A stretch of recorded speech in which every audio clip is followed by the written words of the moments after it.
اعوذ باللہ من الشیطان الرجیم بسم اللہ الرحمن الرحیم السلام علیکم رحمۃ اللہ وبرکاتہ۔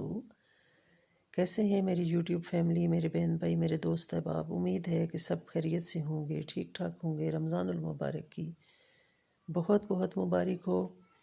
اور افطاری کا سامان تیار ہے، اور تیار کرنے کا کتنا پروسیس لگتا ہے یہ بھی آپ بہتر جانتے ہیں کہ افطاری ہم آلموسٹ 4-5 بجے سٹارٹ کر دیتے ہیں، پھر بھی ہمارا دل کرتا ہے کہ یہ بھی بنائیں وہ بھی بنائیں، یوں بھی کریں وہ بھی کریں۔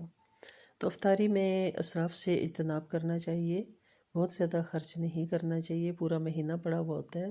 افطاری آپ کھجور کے ایک ٹکڑے سے بھی کر سکتے ہیں، پانی کے ایک گلاس سے بھی کر سکتے ہیں۔ کھجور کھانا سنت ہے، نمک اور کھجور سے روزہ افطار کرتے ہیں ہم، اور الحمدللہ ہم ہر سنت پوری کرنے کی کوشش کرتے ہیں۔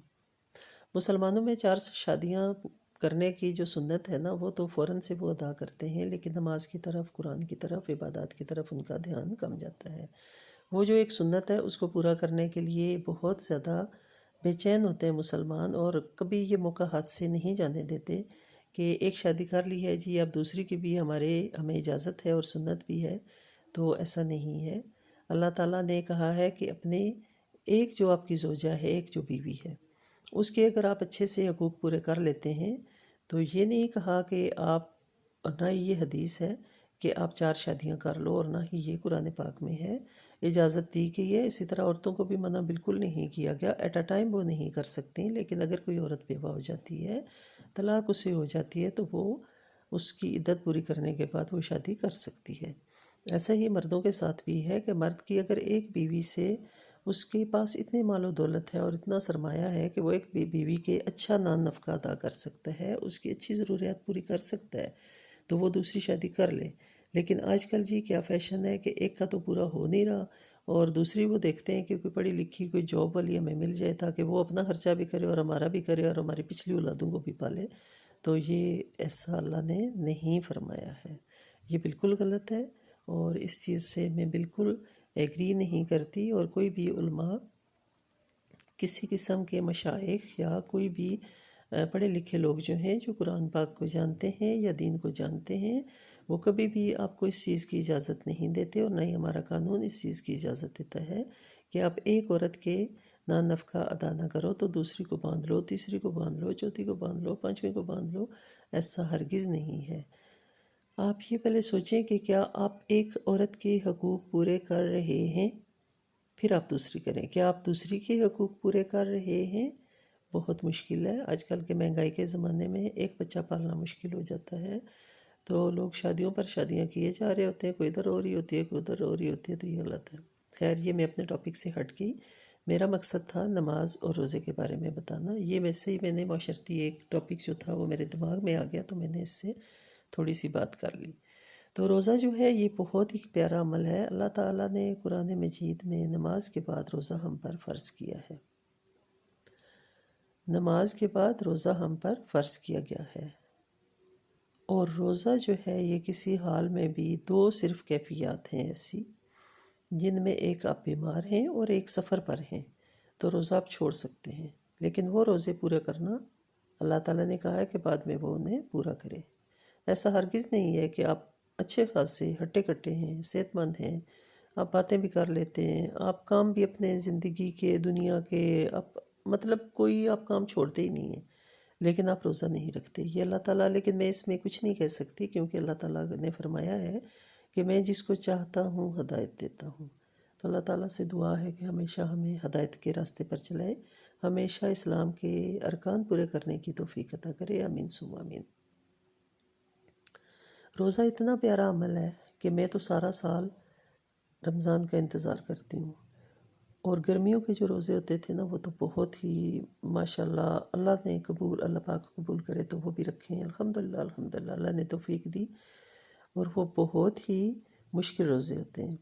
لیکن کیوں رکھتے ہیں ہم؟ کہ اللہ تعالیٰ اس سے خوش ہوگا، اللہ تعالیٰ شاید ہماری یہ تھوڑی سی کوشش سے راضی ہو جائے، کیونکہ ہم بہت گناہ گار بندے ہیں۔ میں اپنا کہتی ہوں کہ میں بہت گناہ گار ہوں، پتہ نہیں زندگی میں کتنے کتنے گناہ کیے ہوں گے، پتہ نہیں زندگی میں کیا کچھ اللہ کی ناراضگی ہوگی، تو اللہ پاک شاید اس عمل سے راضی ہو جائے۔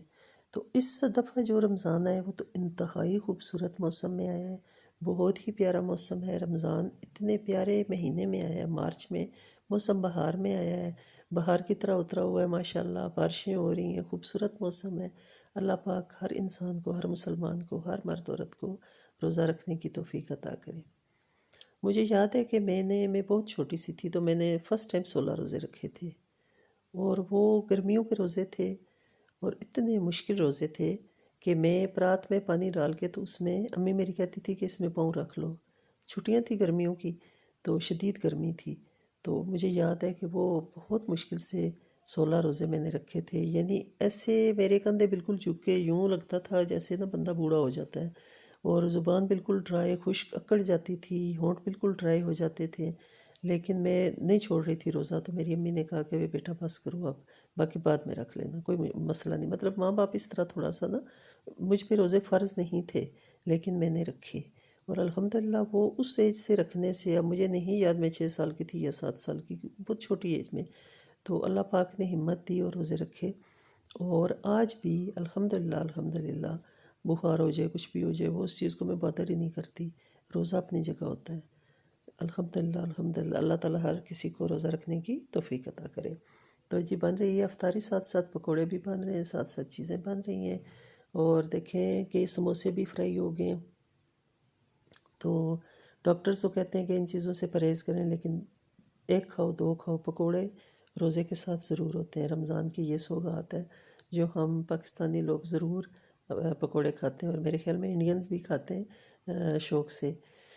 تو جی میں آپ کو، آج کل بخار بہت عام ہے، بچوں میں بہت پھیلا ہوا ہے، تو ویسے تو میں سورہ فاتحہ کا پچھلے دن میری ایک سسٹر نے، میری ایک دوست نے مجھ سے شیئرنگ کی، تو انہیں میں نے بتایا کہ سورہ فاتحہ کا یہ عمل کریں تو انشاءاللہ آپ کا بیٹا ٹھیک ہو جائے گا، اور یہ میرے آزمودہ اعمال ہیں جو میں آپ کو بتاتی ہوں۔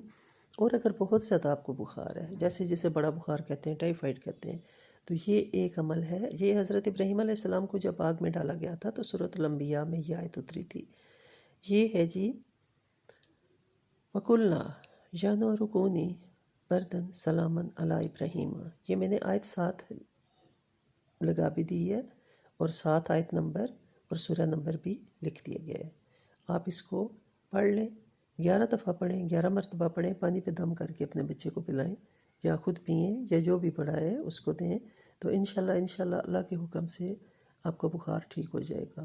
بخار ایک بہت بے چینی کی کیفیت ہوتی ہے، بچے کو بھی ہو تو بہت بے چین ہوتا ہے، بڑے کو ہو تو اسے بھی بہت زیادہ بے چینی ہوتی ہے، تو اللہ پاک انشاءاللہ آپ کو شفا دے گا۔ دعا میں یاد رکھیے گا، انشاءاللہ ملیں گے جی کسی اچھے سے پیارے سے وظیفے کے ساتھ، اچھی سی دعا کے ساتھ۔